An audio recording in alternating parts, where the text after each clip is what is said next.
Va ora in onda La belva civile, mai arrendersi davanti alle cose che si possono cambiare.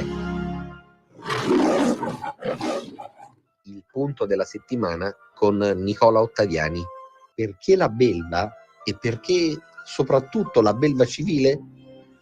Perché ogni cittadino davanti alle ingiustizie, davanti alla politica intesa come vecchia maniera, davanti all'insicurezza, davanti alla richiesta di servizi dello Stato o davanti ad una tassazione iniqua, si sente davvero una belva. E allora la reazione quale dovrebbe essere? Quella di occupare le strade, le autostrade o le stazioni o incendiare le autovetture delle forze dell'ordine come vorrebbe fare una certa sinistra per paralizzare il paese, per portarlo magari nel caos?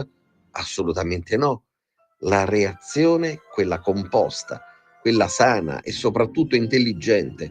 ma anche ferma e qualificata, è quella di portare avanti le riforme nel nostro paese e nelle nostre istituzioni. Vediamo come. Questa settimana sono 3 le vicende che hanno incuriosito la belva, sì, la belva che è in ognuno di noi, e che ci hanno indotto ad una riflessione importante per capire che cosa sta succedendo nel nostro paese e più in generale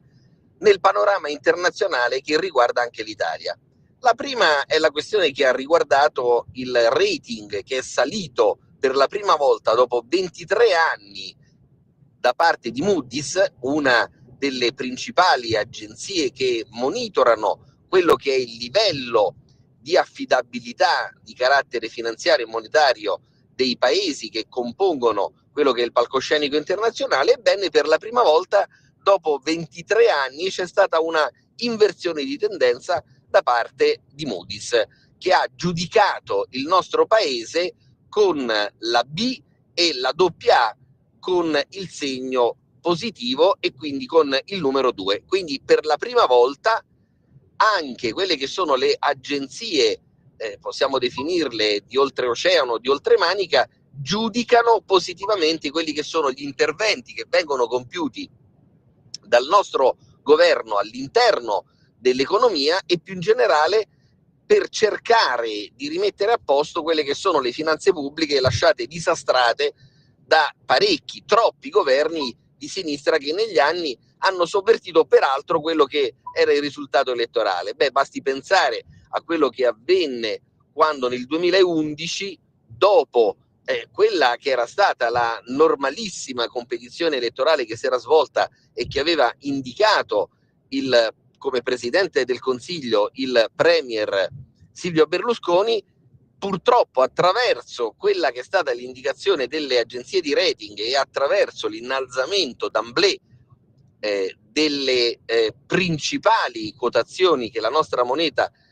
poteva portare avanti in materia di debito pubblico e quindi relativamente a quello che era il valore, la valutazione del nostro debito pubblico, ebbene quel governo fu costretto a dimettersi. Lo spread arrivò a livelli, possiamo dire, galattici, e quindi furono proprio le agenzie di rating, attraverso una rimodulazione di quelli che erano i nostri parametri di affidabilità e quindi la possibilità di ripianare le casse dello Stato con l'adempimento delle obbligazioni del debito pubblico, il governo di centrodestra fu costretto a dimettersi. Bene, che cosa avviene? Adesso Moody's rivede al rialzo nettamente quelle che sono le indicazioni che gravano sul nostro governo e pur essendo una valutazione estremamente positiva, buona parte di quelli che sono i commentatori e gli economisti o pseudotali di sinistra dicono sì, ma questo non significa nulla perché il nostro paese comunque è vicino ad una recessione. Nulla di più falso. Abbiamo visto che il PIL, seppur non a 2 cifre, ma continua ad essere in incremento positivo rispetto ad altri paesi come la Germania, che navigano abbondantemente da parecchi mesi all'interno dell'area negativa, quindi all'interno del segno meno. Si dice da parte di qualcuno sì, ma terminato quello che è l'ossigeno conferito da parte dei fondi del PNRR, il nostro paese dovrà trovare altro da fare. Bene, il nostro paese ha dimostrato che gli italiani sono in grado di rimboccarsi le maniche e soprattutto se per la prima volta, grazie al governo di centrodestra, grazie all'azione che viene svolta dal vice premier Matteo Salvini e per quanto attiene l'economia, grazie ai conti che sono stati risanati e si continua sulla strada dell'equity da parte del ministro Giorgetti, si riuscirà a centrare quello che è l'obiettivo del 3% nel rapporto tra deficit e PIL, anche in questo caso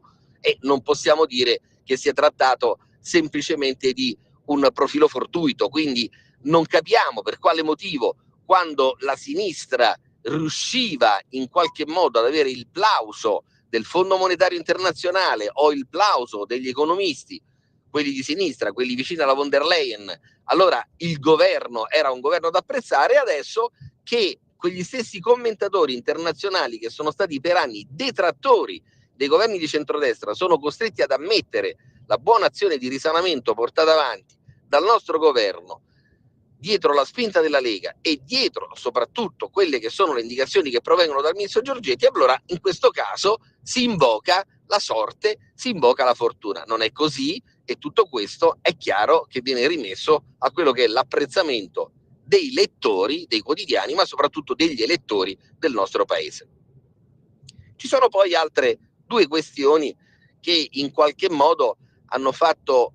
sì che ci fosse quella reazione della belva civile che ognuno di noi, che riguardano due situazioni di carattere giudiziario e potremmo definirle anche di carattere paragiudiziario, perché coinvolgono scelte sociali, scelte individuali e scelte anche che attengono ai diritti di libertà di ognuno di noi e delle famiglie italiane.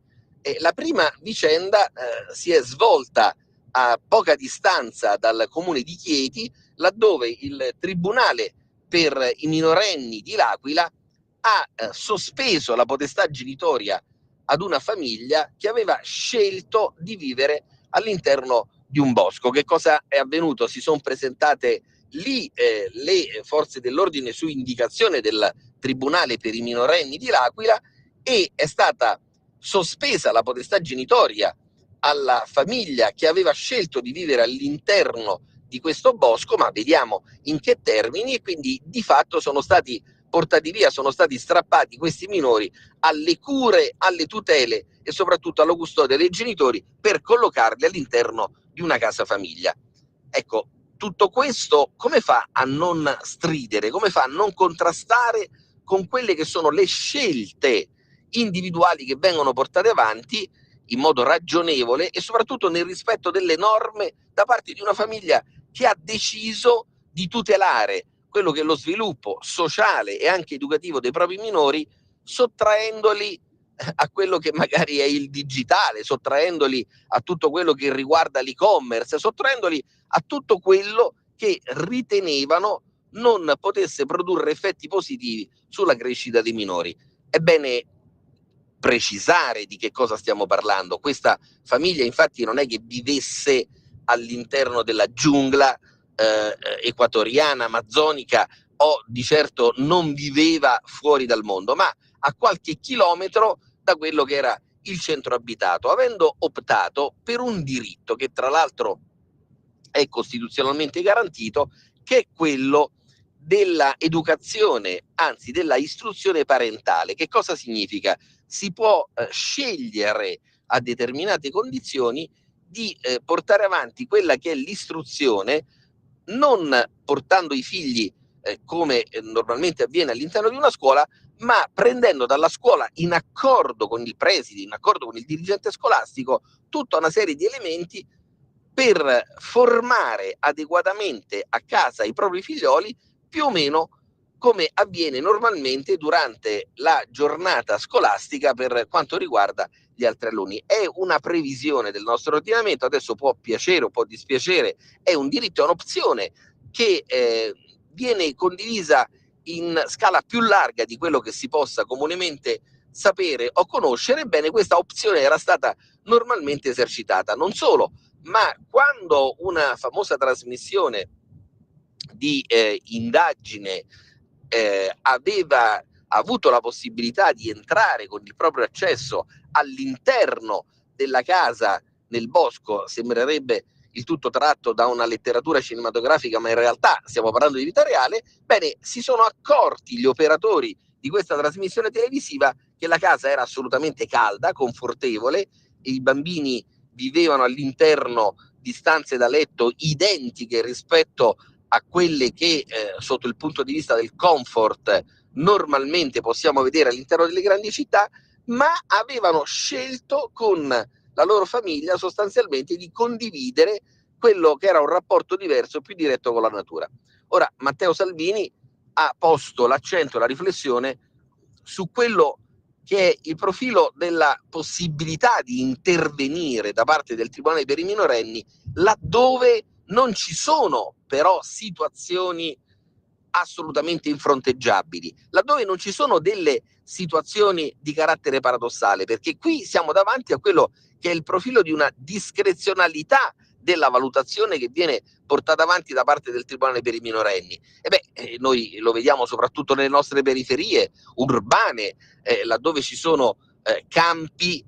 nei quali spesso vivono soggetti che non possono neppure essere identificati adeguatamente, e non sembra che lì lo Stato, le istituzioni e soprattutto i tribunali per i minorenni intervengano con lo stesso piglio della mano militari che è stata utilizzata in questa vicenda. Vorremmo capire perché ancora una volta forse si porta avanti il vecchio adagio secondo il quale deboli con i forti e forti con i deboli. Ecco, se deve essere rispettata quella che è la volontà delle famiglie di vivere in condizioni diverse rispetto a quelle che sono riservate o quelle che sono praticate da parte dei comuni mortali, questa regola dovrebbe vigere sempre, non dovrebbe valere solo in alcuni casi e soltanto portando avanti una discriminazione come adesso è chiaro che vogliamo capire, vogliamo comprendere se si sia verificata o meno rispetto alla decisione assunta da parte del Tribunale per i minorenni di L'Aquila. Strappare questi bimbi, stiamo parlando di 3 minorenni, una bambina di 8 anni e 2 gemellini di 6 anni, a quelle che sono le cure dei genitori anche in via temporanea, questo noi riteniamo che sia il vero dramma che poi rischiano di portarsi avanti questi minori per tutta la loro vita, con conseguenze notevoli che riguardano la corretta formazione e che possono riguardare anche l'acquisizione, la metabolizzazione di veri e propri traumi che in qualche modo sarà poi difficile rimuovere. Ultima vicenda particolare di cui si sono occupate le cronache italiane, ma possiamo dire anche il dibattito parlamentare, in primis riguarda la modifica di quello che è l'articolo 609 del codice 609 bis per la precisione del codice penale, ossia il reato di violenza sessuale. È stato introdotto infatti nel nostro ordinamento quello che è un articolo rivisitato, cioè la nuova formulazione dell'articolo 609 bis che riguarda la materia del consenso nel rapporto di carattere sessuale. Ebbene, se vogliamo però dirla tutta, apparendo magari in controtendenza, ma dicendo la verità vera, non come una volta si faceva con la Pravda nella vecchia Unione Sovietica, ebbene, se la volessimo dire tutta, non c'è stata nessuna novità esiziale, nessuna novità sconvolgente rispetto a quello che è il dato della giurisprudenza. Sì, perché che cosa avviene? Una determinata disposizione di legge, soprattutto una disposizione di legge che ormai era in vigore da oltre 30 anni, quella disposizione di legge ha cambiato sostanzialmente all'epoca il reato di violenza sessuale, che venne trasformato da reato contro la morale a reato contro la persona. Quindi già il nostro ordinamento aveva fatto passi avanti notevoli sotto il punto di vista della tutela massima della volontà del soggetto di avere diritto alla propria intimità e di tutelare soprattutto la propria intimità e la propria identità di carattere sessuale. E che cosa avviene però? La giurisprudenza nel corso degli anni ha statuito e quindi ha tirato fuori quello che è un principio giurisprudenziale, ossia il profilo del consenso, che non deve esservi soltanto all'inizio di quella che è la relazione, all'inizio di quello che è il rapporto, ma deve perdurare in modo costante all'interno della intera relazione e quindi all'interno di quello che è il contatto che si realizza tra le due persone che portano avanti questo tipo di intimità. Bene, la giurisprudenza quindi non ha fatto altro nel corso degli ultimi 30 anni che chiarire ulteriormente quello che era il contenuto della violenza. In altri termini, nel nostro ordinamento era presente il precetto in negativo, ossia non è ammissibile il rapporto che avviene con violenza. Adesso la nuova formula del nostro codice penale, la nuova formula del 609 bis, dice che il rapporto deve essere consumato laddove c'è con quello che è il profilo del consenso, che deve essere perdurante dall'inizio alla fine della relazione. E potremmo definirla una sorta di alitote per rifarci a quello che è il profilo di una figura letteraria, quindi c'è una negazione, ci sono due negazioni che poi alla fine affermano, perché se c'è l'assenza di violenza è chiaro che c'è il consenso. Ora, perché noi diciamo che anche su questo va svolta una riflessione? Perché si è cercato di agitare sotto il punto di vista anche del marketing la grande novità, quando la novità non c'è stata. Ecco perché poi sono venuti fuori siparietti, sono venute fuori una serie di battute più o meno umoristiche che hanno riguardato quello che è il principio sulla formalizzazione del consenso, ossia prima della relazione, prima dell'intimità. Quindi che cosa è necessario? Inviare una missiva raccomandata con ricevuta di ritorno, oppure potrebbe bastare un'email, o nei casi più dubbi fare ricorso anche alla PEC, quindi la posta elettronica certificata? Beh, grazie al cielo nulla di tutto questo. Tutto deve essere ricondotto ad un principio, che è un principio non scritto, che fa parte della civiltà moderna e soprattutto della civiltà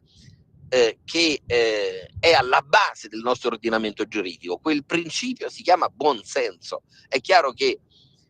si può scrivere tutto, ma è difficile andare a tipizzare, andare a rendere rigida quella che invece è una situazione che deve essere rimessa alla discrezionalità, al buonsenso, all'amore delle parti che scelgono quello che è il profilo dell'intimità. Alcune volte, se si cerca di sottolineare